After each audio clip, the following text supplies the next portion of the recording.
Voilà, donc maintenant on va vous parler de l'accessibilité au sport. Et on a l'honneur, le privilège et vraiment le plaisir d'avoir avec nous Christian, que vous connaissez bien évidemment. Maintenant, le docteur Alain Calmat, qui est président de la Fédération de sport à la commission médicale du comité olympique. J'ai honte. J'ai honte, voilà, vous savez tout. Et puis le docteur Friolet, qui est médecin fédéral. Voilà. Si vous voulez bien, je vais peut-être animer cette table ronde. L'idée nous est venue d'aborder ce sujet aujourd'hui, justement parce que on fait une rencontre avec Christian, qui nous a expliqué combien les activités sportives étaient vitales pour lui. Et après avoir fait un petit champ d'exploration sur l'accessibilité au sport pour la société en général, on s'est aperçu que les personnes en situation de handicap psychique avaient de grandes difficultés à accéder au sport de façon ordinaire. Alors bien sûr, il y a la Fédération de sport adapté, qui est donc quelque chose dans lequel vous intervenez, vous, le docteur Calmat et le docteur Friolet, je crois. Ah. Après, on va leur donner la parole. Bon, de toute façon, moi, je ne vais pas garder le micro longtemps. Ce qui est important, c'est que nos intervenants puissent exprimer leurs actions et leurs volontés. Un grand travail a été fait sur le plan national sur cette problématique. Docteur Calmat, je vous donne la parole. D'abord, merci. Merci beaucoup, bonjour à tous. Moi, j'ai répondu bien sûr avec plaisir et intérêt à votre invitation. Je ne suis pas du tout spécialiste du sport et de l'autisme, et en particulier du sport adapté. C'est plutôt Mme Friolet qui va vous en parler. Moi, je préside la commission médicale du Comité national olympique et sportif français, le Comité olympique français. Cette commission, je vous explique en 2 minutes tout ça. Cette commission médicale a deux choses à s'occuper. Essentiellement d'abord du sport de haut niveau. Et le sport de haut niveau, comme vous savez, ce sont les Jeux Olympiques, ce sont un certain nombre de championnats, préparons Rio actuellement. Et personnellement, je ne suis pas sur le terrain, puisque moi je ne suis pas un médecin du sport particulièrement, j'ai fait beaucoup de sport dans ma jeunesse, j'ai été chirurgien et j'ai été aussi ministre de la Jeunesse et des Sports il y a quelques années. Donc c'est un sujet qui m'a beaucoup intéressé, de m'occuper de ce qu'on appelle le sport santé. Et le sport santé, nous l'avons déterminé de la façon suivante à la commission médicale. Il s'agit de définir les pratiques qui sont adaptées à l'état de santé des personnes, c'est-à-dire que ce soit en prévention primaire, en prévention secondaire ou en prévention tertiaire. On considère que faire du sport santé, c'est de faire des conditions telles que ça garde la santé. Déjà, on évite la morbidité et la mortalité, ce qui existe de temps en temps dans certains sports. Et ça peut améliorer lorsqu'il y a des affections, quelle que soit l'affection. Et si vous voulez, on a eu beaucoup de difficultés à mettre sur pied un système qui justement essaye de savoir dans chaque discipline sportive, parce que le comité olympique s'occupe des disciplines sportives, il ne s'agit pas simplement de l'activité physique, qui peut être tout simplement de la marche à pied, etc. Mais ça, on est tout à fait d'accord, mais un certain nombre de personnes préfèrent faire de l'activité sportive. Et l'activité sportive, c'est de l'activité physique. Et à partir du moment où on souhaite faire une activité sportive, c'est-à-dire qu'on fait une discipline sportive, il faut que cette discipline vous apporte les moyens d'améliorer votre santé ou au moins de la garder tout en étant satisfait, vous voyez, parce qu'on choisit son sport. Donc nous avons considéré que l'ensemble des pathologies ou des états de santé, j'ai bien entendu ce qu'a dit M. Schott tout à l'heure, je ne considère pas du tout comme un malade, mais comme quelqu'un qui a un état de santé particulier.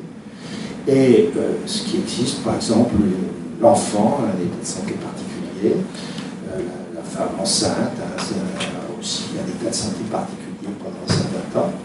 Et il s'agit de déterminer les conditions de pratique dans chaque discipline adaptées à l'état de santé. Alors, il existe, en ce qui concerne les problèmes neuropsychiatriques, une fédération de sport adapté. Moi, je trouve que le sport adapté n'est pas simplement pour les affections neuropsychiatriques, mais pour toutes les affections. Enfin, ils s'appellent comme ça, ils ont piqué, si j'ose dire, le terme, on leur laisse.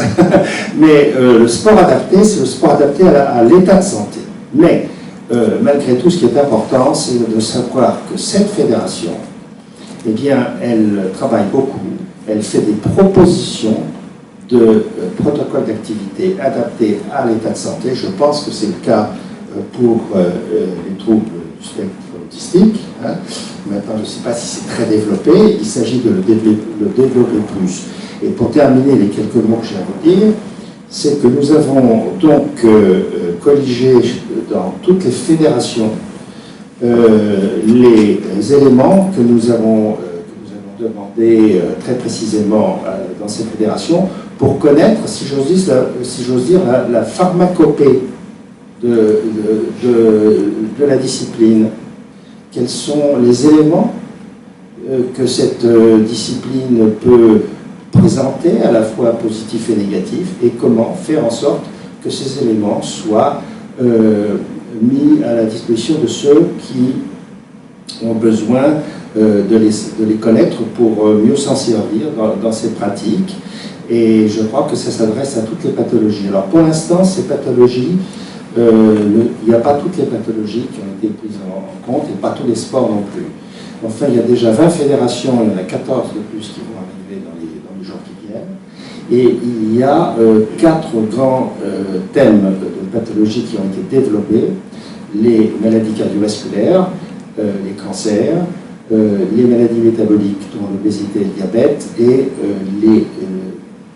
ce n'est pas une pathologie, mais qui est quand même un état de diminution des capacités, qui est le vieillissement.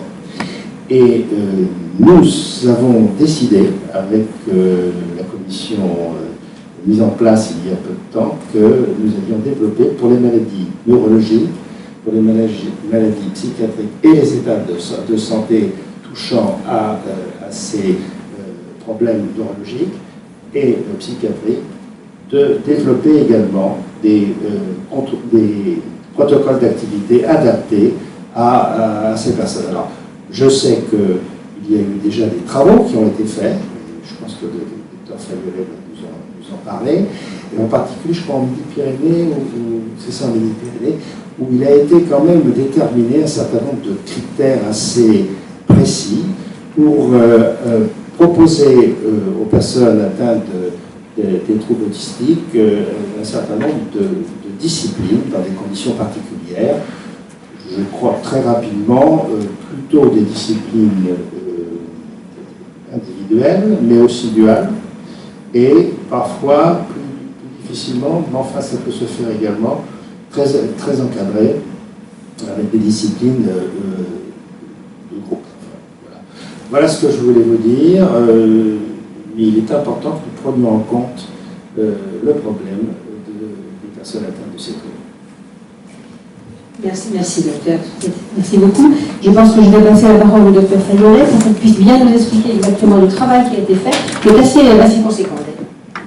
Oui, bonjour, donc Catherine Fabiolet, je suis médecin fédéral à la Fédération du sport adapté. Je vous remercie de m'avoir invité à cette table ronde ce matin. Alors, la Fédération du sport adapté, elle a plus de 30 ans. Plus de 30 ans, elle a été créée à ce moment-là par les familles des personnes en situation de handicap mental. Et puis, elle a pris son essor en tant que véritable fédération française du sport adapté. Je ne sais pas si à l'époque on était dans la dimension des activités adaptées, mais bon, voilà, quoi qu'il en soit. Elle a pour objectif de permettre à des personnes en situation de handicap mental et plus récemment de handicap psychique d'accéder à des activités physiques adaptées à leur état de santé, là où ces personnes sont en grande difficulté dans le milieu dit ordinaire pour participer et accéder à l'activité de leur choix. C'est une fédération qui a, pour vous situer, 57 000 licenciés, qui est structurée comme toute fédération sportive, avec un directeur technique national, des cadres techniques, un président et un comité directeur des ligues ou des régions, encore régions, et des départements. Et dans les départements, des associations sport adapté. Donc, comme la fédération d'actualité, la fédération de foot par exemple, en termes de structuration. Donc, on a un agrément ministériel pour proposer des activités physiques et sportives, les adapter, les accompagner, depuis la dimension loisir jusqu'à la dimension haut niveau. Et c'est là que c'est assez intéressant de développer pour les personnes en situation donc de difficultés liées à un spectre du type autistique. Cette fédération a donc pour objectif de permettre l'accessibilité à l'activité physique et sportive. La fédération handisport, on est dans un handicap physique et l'accessibilité, eh bien, ce sont des rampes d'accès, du matériel adapté en termes de chariot, de fauteuil et qui permettent l'accessibilité. Pour les personnes en situation de handicap mental ou de handicap psychique, l'accessibilité, c'est l'accompagnement. Et c'est tout à fait ce que vous disiez tout à l'heure, M. Schott.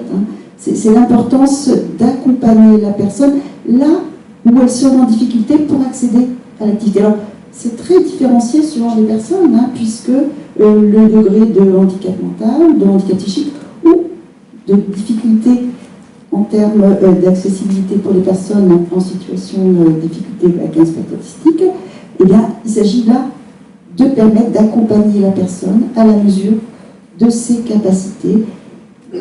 Alors, en termes d'activités, donc on a des activités loisirs, des activités compétitives et du haut niveau.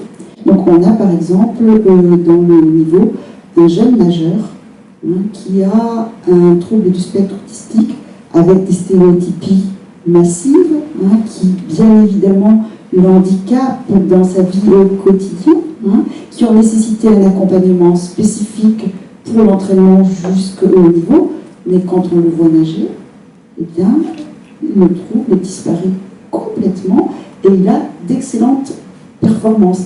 Par contre, dès qu'il est sorti de l'eau, il faut un accompagnement adapté pour la personne, mais aussi accompagnement adapté pour le groupe. L'important, me semble, c'est effectivement s'adapter à la personne, pouvoir le reconnaître en ce qu'il est, et pouvoir développer des stratégies et un savoir-faire de la part des coachs pour que l'activité soit possible.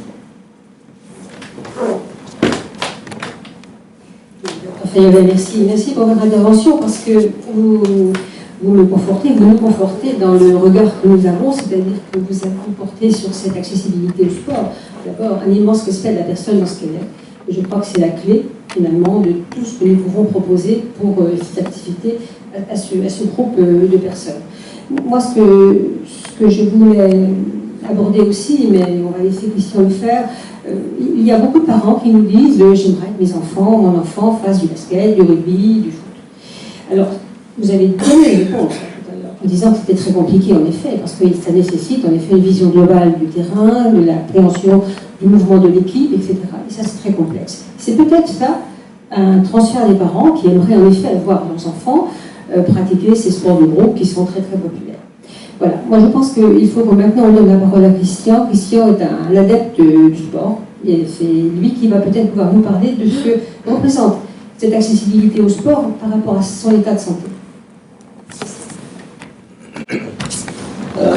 Donc le sujet est absolument passionnant, ultra intéressant, et ce que je vois sous les yeux est vraiment, pour moi, ça me paraît fondamental. Parce que, en fait, l'histoire, c'est que là, j'ai été à la tête de l'école, par exemple, d'éducateurs spécialisés, puisque j'interviens là-bas à Buc, et une copine, enfin, qui est éducatrice, a abusé du Red Bull. Le truc, c'est qu'elle s'est sentie dans un état de vibration intense, où elle se rendait compte que finalement, les autres, quand elle lui parlaient, ça la faisait chier, elle était crevée, elle n'en pouvait plus, elle avait envie de se barrer, elle était fuyante, elle ne regardait même plus dans les yeux, elle était hyper, voilà, elle avait envie, même elle est rentrée chez elle, elle m'a écrit en me disant qu'elle avait envie de tout péter, etc. Et je lui dis, bah c'est bien, tu vois, tu es en train de vivre ce que je vis au quotidien. Voilà mon quotidien, je me réveille le matin, c'est comme si j'avais pris 3 tonnes de Red Bull. En fait, je suis à bloc. Et donc les stéréotypies, etc., etc. Et moi, ce que j'ai trouvé, enfin ce que mes parents ont trouvé finalement, c'est la question, tu as envie de bouger, tu vas bouger, va dehors et bouger. Donc ils m'ont vraiment poussé à marcher, courir. Il faut dire aussi que je suis né avec une hémiplégie, donc ça m'a obligé à... Il y a du Larsen, c'est embêtant. Donc ça m'a obligé à faire beaucoup de sport. Mais c'est vrai que pour moi, ça me permet de réguler cette tension qu'il y a en moi. Et tant que cette tension elle est là, j'ai du mal à communiquer de toute façon. J'ai pas envie de parler et j'ai pas envie que l'autre m'approche ou quoi que ce soit. Par contre, une fois que j'ai fait mes 2, 3, 4 heures d'activité physique quotidienne, après je suis beaucoup plus ouvert, beaucoup plus calme. Par exemple, c'est beaucoup plus dur pour moi d'intervenir le matin que d'intervenir en fin d'après-midi. Puisque justement, j'aurais eu le temps, par exemple, de faire mes 3-4 heures d'exercice qui m'auraient calmé, stabilisé, et j'aurais moins de stéréotypies, et je pourrais plus être dans l'échange. Et on a remarqué avec mes copains autistes, effectivement, qu'après des activités physiques, on était plus enclin à parler. En fait, on arrivait à mieux penser en mots quand on avait bien bougé que avant de le faire, en fait. Parce qu'on a un autre système de pensée qui est beaucoup plus en image. Alors, ça peut être une image olfactive ou auditive ou autre. Mais verbaliser, c'est vraiment une fonction du cerveau particulière qui demande quand même d'être relativement extrêmement au calme.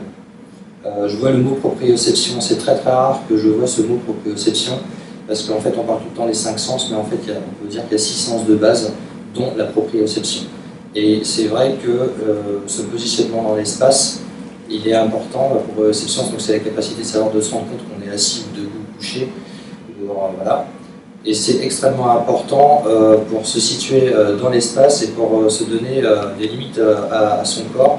Je sais que beaucoup d'entre nous, on a besoin de faire des activités physiques musclantes, en fait, qui compriment, on se sent compressé, et ça nous fait du bien, ça nous détend. En fait, la compression nous détend.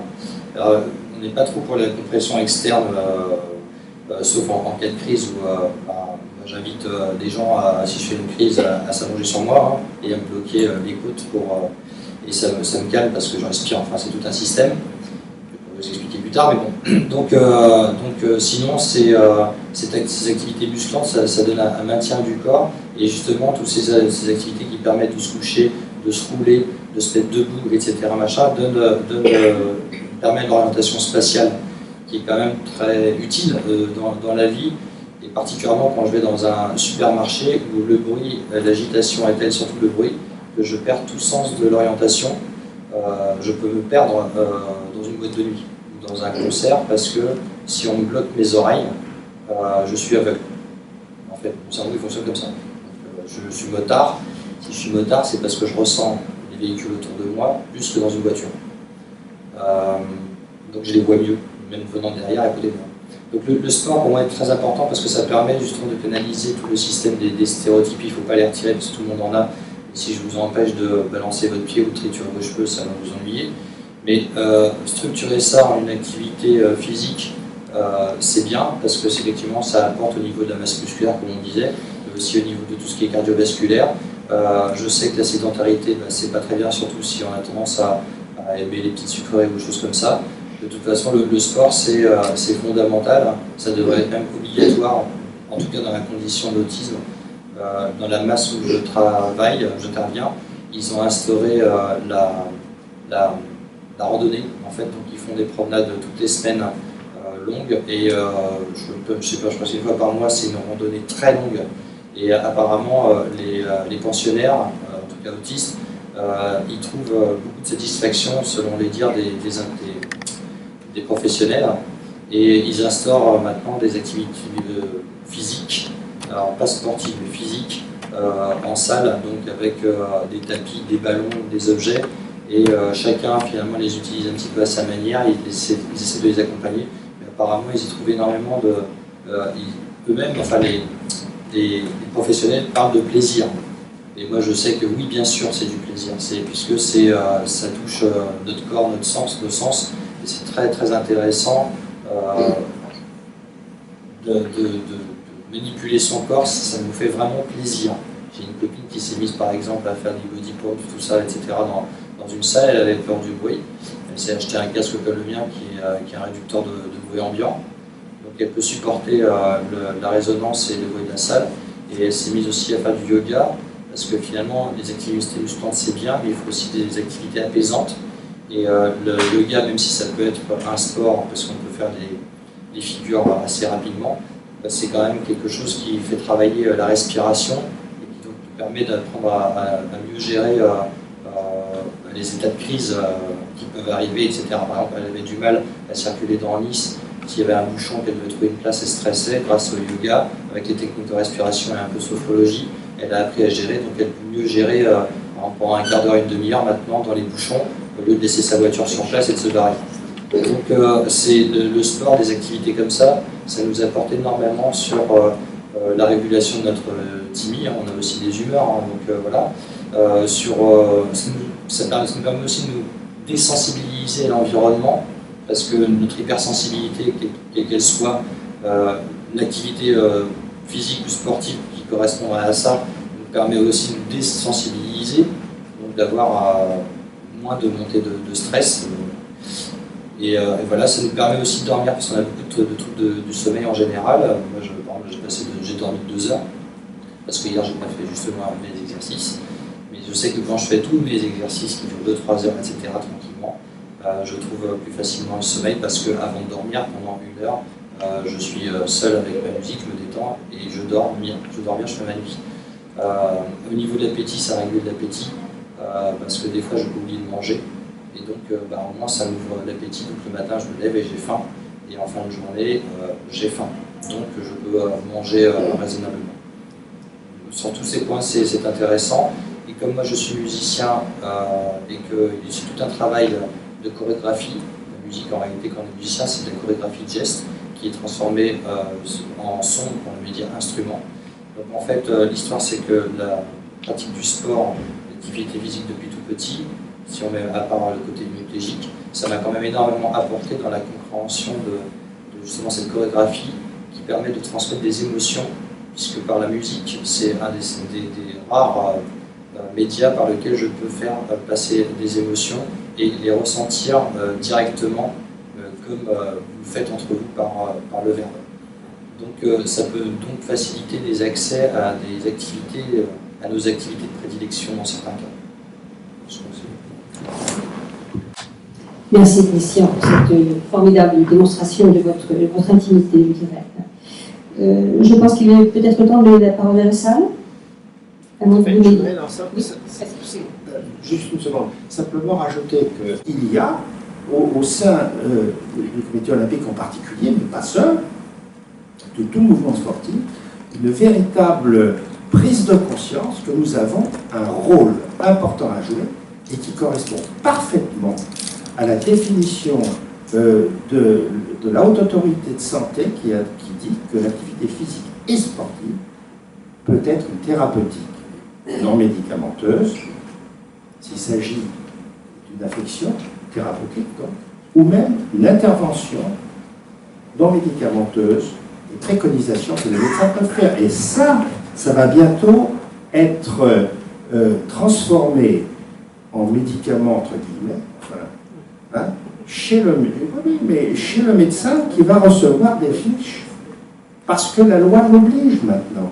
Il y a la loi qui vient d'être votée et qui est la loi dite Fourneron et qui reconnaît à l'activité physique et sportive une qualité de thérapeutique non médicamenteuse.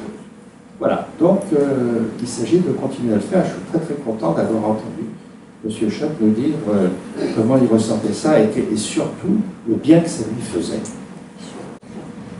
C'est passionnant de vous entendre d'ailleurs tous les trois finalement. Je vous ai exposé la nécessité que nous avons tous en tant qu'être humain, en tant qu'être vivant, d'avoir des activités physiques, sinon sportives. Tout à fait, tout à fait. Donc je pense que nous allons peut-être donner la parole à la salle, si vous le voulez bien. Finalement, juste par expérience, comment ça se passe pour les personnes qui sont différentes des autres, les autistes, quand ils font... Alors, la première approche qu'ils ont, en général, quand ils veulent faire du sport et qu'ils rencontrent d'autres enfants avec qui ils doivent faire du sport. Eh ben, en fait, par exemple, je connais des autistes qui sont passionnés d'une équipe de foot, par exemple Manchester ou autre. Et donc ils sont passionnés, mais c'est pas pour autant qu'ils vont aller demander à aller dans un club par eux-mêmes en fait. Donc c'est aux parents enfin en tout cas à l'entourage de mettre ce matériel à la disposition, parce qu'au niveau de l'initiative on est assez nul, c'est-à-dire qu'on ressent des choses, mais on a du mal à exprimer nos besoins et nos envies, en fait on ne les exprime pas. D'ailleurs on ne sait même pas qu'on en a, enfin c'est particulier parce que voilà, il faut nous proposer des choses. Donc, les parents par exemple ce qu'ils ont fait c'est qu'ils m'ont mis à faire du handball. Donc j'ai bien aimé tirer fort avec le ballon, faire mes 3 pas et sur une extension et tirer. Je me suis entraîné à ça pendant des heures et des heures et des heures par jour tout seul, même dans mon jardin, dans la rue et tout. Par contre, dans le jeu d'équipe, etc., j'ai eu un mal fou à comprendre les combinaisons qu'il fallait faire avec le pivot, les ailiers, les arrières. Ça rentrait pas, je répétais ça 150 fois, j'étais crevé, j'en pouvais plus. Et en fait, je savais surtout pas quand appliquer, une fois que j'avais intégré les stratégies, quand les appliquer, quand est-ce qu'elles démarraient. Finalement, pendant les matchs, donc souvent, j'étais sur le banc de touche. Voilà, et on me sortait de temps en temps, et là, j'envoyais mon ballon au fond des cages du moitié du terrain, parce que je savais faire que ça. Donc, c'est ça qui est compliqué, c'est que c'est aux parents, finalement, de proposer une activité sportive. Alors, en rapport, par exemple, justement, oui, la passion, ça peut être le basket, ça peut être le foot, ça peut être n'importe quoi d'autre. Donc voilà, et ce qui serait bien quand même, c'est d'avoir un accompagnant qui mette au courant les entraîneurs dans les clubs qui ne sont pas du tout formés à recevoir un public, en tout cas de handicapés. En général, dans les clubs, alors voilà, au niveau de l'autisme, il faudrait quand même qu'il y ait un intervenant qui fasse le lien. Voilà, c'est ça. Merci. Pour rebondir sur ce que vient de dire Christian, j'avais rencontré donc Thierry Braillard, secrétaire d'État au sport, en lui proposant, justement parce il vient d'aborder un problème de taille quand même, qui est la non-formation des entraîneurs, des éducateurs, je dirais sportifs, dans les clubs.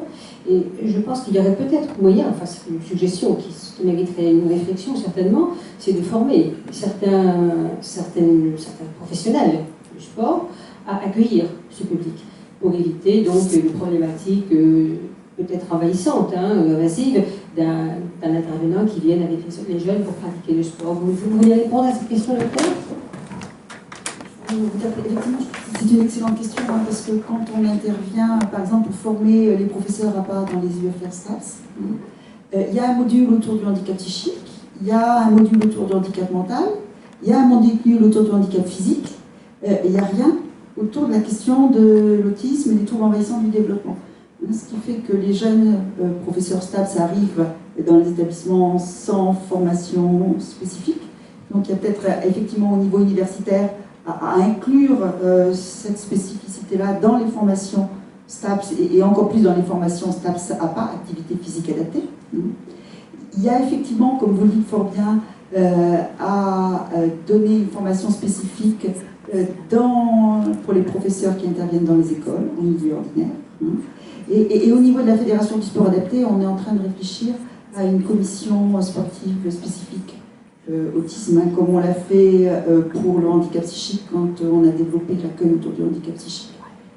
Voilà, pour pouvoir avoir un développement qui soit complètement adapté et qui réponde à ce que vous venez fort justement de nous dire. Et merci de cet enrichissement. Voilà, si vous m'écoutez, je vous proposerais bien de venir nous rejoindre pour travailler dans cette commission, parce que je pense que vous nous ferez avancer à vitesse grand V, là où voilà, on est professionnel du sport ou professionnel du champ de la santé, mais on n'a pas le vécu et on passe à côté de plein de choses. Merci. Oui, ça, je rebondis sur ce que vous dites, parce que vraiment, c'est primordial que d'avoir le regard des personnes concernées elles-mêmes sur ce qu'elles vivent au quotidien et sur leur ressenti. Nous avons un regard extérieur, alors peut-être savant pour certaines personnes, un pédopsie, etc.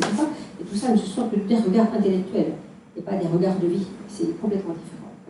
Voilà. Peut-être d'autres questions ? Bon, filez-en pendant qu'on les a sous la main. Une question pratique concernant, moi j'ai un neveu autiste qui aime beaucoup l'eau, qui ne sait pas nager, qui aime aussi bien, enfin, qui est en IME, placé en IME à Écouen, et qui joue très bien au ballon, il a très bien appris à jouer au ballon. Et lorsqu'il est avec moi, donc je suis la tata, je ne suis pas sa maman, je le prends une fois par mois, un week-end. J'aimerais, en tout cas, j'ai pensé à lui apprendre à nager.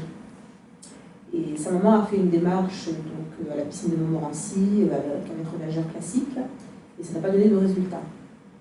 Donc je ne sais pas si vous avez un conseil donc, à me donner pour savoir comment faire pour lui apprendre les mouvements, parce que c'est vrai qu'il a un handicap, on va dire, enfin moteur quand même, qui fait qu'au niveau des mouvements de la brasse, par exemple, pour l'instant, à part les battements de pieds qui sont déjà pas très évidents, mais en tout cas, voilà, donc je ne sais pas s'il y a une possibilité par rapport à ça. En fait, l'histoire, c'est que quand j'étais petit, jusqu'à l'âge de 5 ans, mon père était nageur, il faisait des championnats quand il était très jeune, et il était passionné de natation, donc on allait souvent du côté des piscines en vacances, mais moi j'étais tout le temps au fond de l'eau, en fait, et je circulais dans le fond du bassin, et en dame de ma mère, qui était morte de trouille, que je me noie, et j'ai développé ma propre nage comme un chien, en fait, tout simplement. J'ai dans mes trucs pour me déplacer comme un petit poisson entre les gens à la piscine.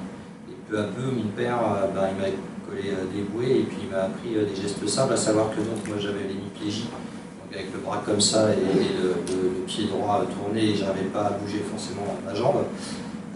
Et que en plus j'ai eu un retard d'acquisition du langage, c'est pour ça que je suis autiste de haut niveau et non pas Asperger, parce que j'étais pas forcément verbal enfant. Donc lui il m'a montré, en fait, j'ai appris énormément de choses dans la vie parce que mon père il ne me parlait pas mais il faisait des choses, et à force de les faire à côté de moi, j'ai fini par copier des trucs.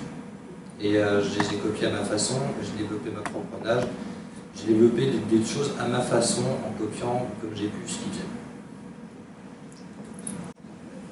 Merci de ce témoignage. Oui, effectivement, ce qu'on constate bien souvent, c'est qu'on ne force pas l'apprentissage des nages classiques, hein, mais effectivement, voilà, nager en profondeur, au fond de la piscine, comme le font souvent les enfants d'ailleurs. Hein, si on regarde bien, les enfants, quand ils ne savent pas encore nager, ils traversent, ils vont se prendre une. Et si je reprends la question de notre nageur dont je vous ai parlé tout à l'heure, en fait, il y a des nages auxquels il n'a pas pu accéder, hein, c'est-à-dire que lui, il fait uniquement le crawl, parce que la brasse, c'est trop compliqué, parce que le dos crawlé, c'est aussi un peu trop compliqué. Donc, je pense qu'il y a là aussi la question de l'adaptation de la technique, de l'accompagnement à ce qu'est la personne et ses capacités, c'est possible.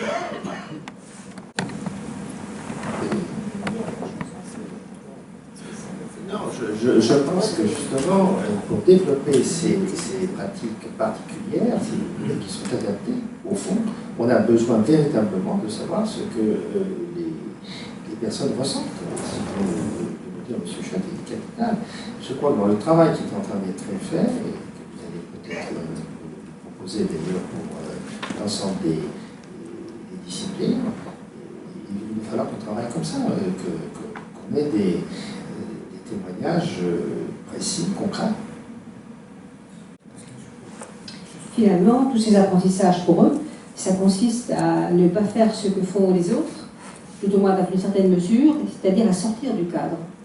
Et là, il faut trouver des personnes, des intervenants qui veulent bien travailler avec eux et accepter de sortir du cadre. Ce que nous faisons aussi avec la pratique instrumentale, où là aussi on sort complètement du cadre, puisqu'on n'utilise pas les mêmes chemins, les mêmes stratégies pour apprendre un instrument avec des personnes en trouble psychique ou autisme. Et c'est pareil pour le sport. Simplement, il faut trouver les bonnes personnes qui en face vont accepter justement de sortir de ce cadre. Voilà. S'il vous plaît, où peut-on trouver justement des clubs sportifs qui prennent en charge des personnes autistes? Non, mais je crois qu'il y a quelque chose à créer, si vous voulez, parce que pour l'instant, c'est vrai, vous dites qui acceptent. Ils n'ont pas accepté, ils ont à faire, et il faut qu'on leur apprenne.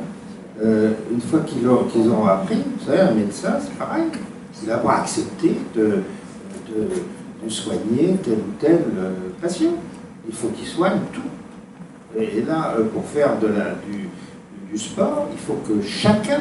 Vous savez, moi, j'aime pas le mot sport pour tous. Ça n'existe pas, le sport pour tous. C'est le sport pour chacun qui existe.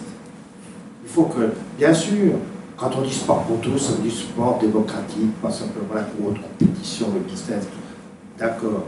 Mais ça ne répond pas à la réalité des choses pour la personne. Le sport pour tous, c'est bien, mais c'est très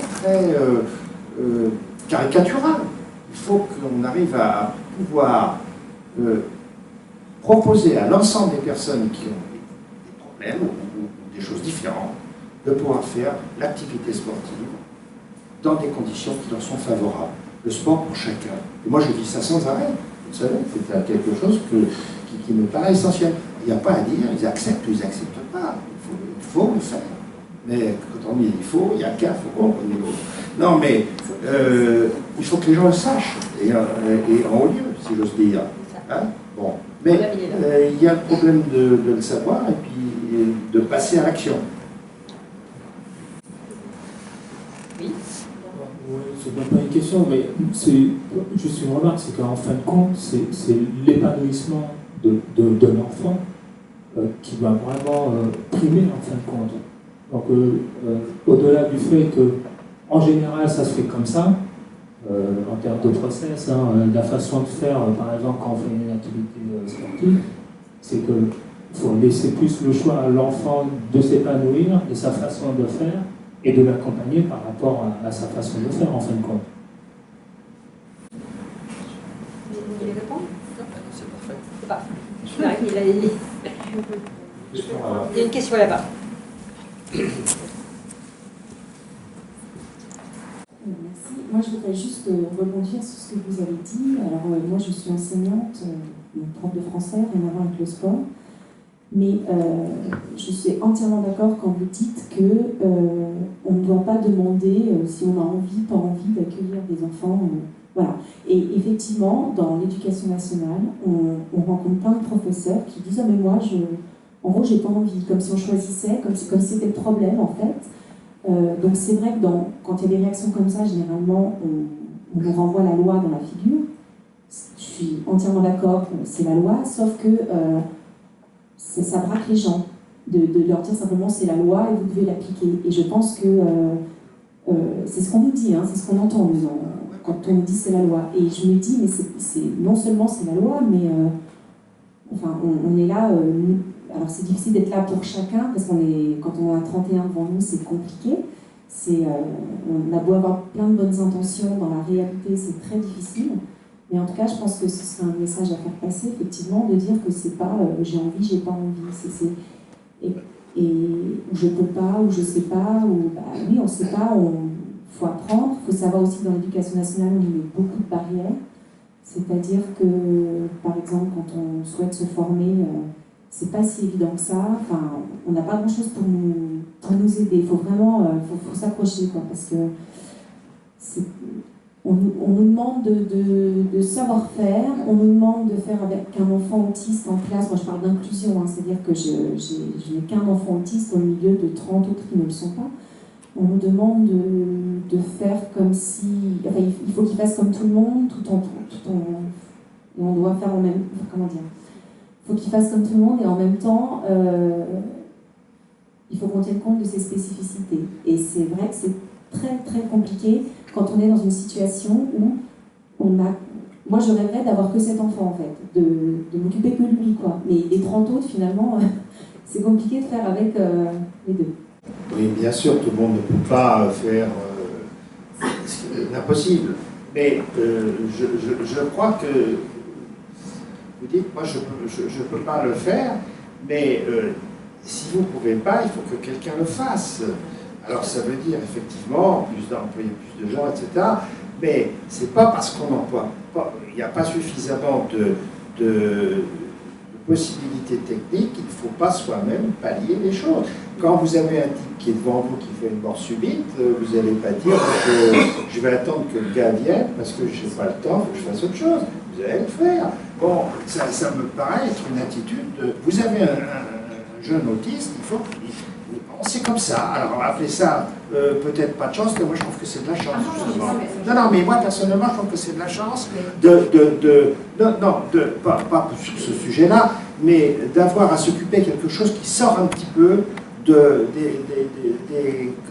comment dirais-je, des sentiers battus, et, enfin, les sentiers, c'est pas un bon mot, mais enfin bon, non mais je dis pas ça pour vous, attendez bien, et vous avez raison, il faut que le ministère donne plutôt de l'argent à l'éducation nationale qu'à la défense. Moi, je connais le problème, moi j'étais au gouvernement, je sais à peu près le problème, mais vous avez raison. Mais malgré tout, on est devant des situations parfois qui nous obligent à s'adapter. Quand on parle du sport adapté, eh bien, il faut s'adapter. Et s'il n'y a pas une structure qui est faite pour, eh bien, il faut pallier ce manque. Mais, alors, évidemment, après, ça pose des problèmes personnels, je suis complètement d'accord. Il faut essayer d'avoir plus d'enseignants, il faut mieux les former, etc. Mais quand il y a un gosse qui a besoin de quelqu'un, il faut que cette personne soit là et s'adapte. Il faut alléger les classes aussi. Obligation. C'est surtout ça, hein. C'est alléger les classes, hein. Très clairement.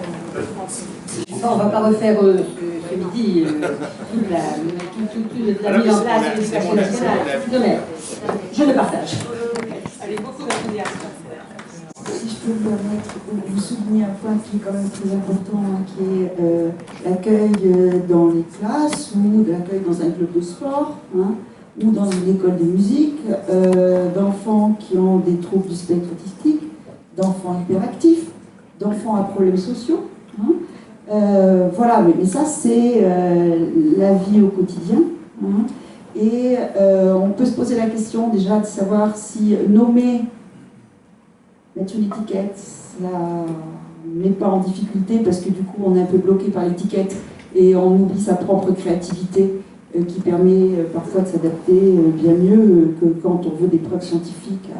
Voilà. Alors ça, je ne veux pas dire qu'il ne faut pas aller chercher derrière des corpus théoriques parce que c'était intéressant, hein, mais je pense que se faire confiance aussi et s'appuyer sur la théorie, mais pouvoir soit mobiliser ce qu'on a pour être au plus près et au plus juste auprès des différentes personnes, avec ce que chacun a de différent, je trouve que c'est déjà très très important. Hein. Et puis je crois qu'il y a un point qu'il ne faut pas non plus oublier. Chacun a ses propres failles, ses propres difficultés. Hein. Et parfois, quand la personne est en difficulté avec un autre différent, c'est aussi ce qui est en difficulté chez lui. Alors, je suis psychiatre par ailleurs, hein, pour vous éclairer. Mais je pense que c'est aussi important, hein, et que voilà, on puisse avoir les outils, connaître ses propres limites, parce que tout le monde ne peut pas tout faire. Juste pour rebondir un petit peu sur ce que vous dites, l'étiquette, on m'a souvent demandé est-ce que moi ça m'avait servi d'avoir inclus mon diagnostic et de m'étiqueter comme ça quand on le présente quelque part. Je pense que c'est intéressant d'avoir cette étiquette parce que pour moi ça fait office de gilet jaune dans la circulation.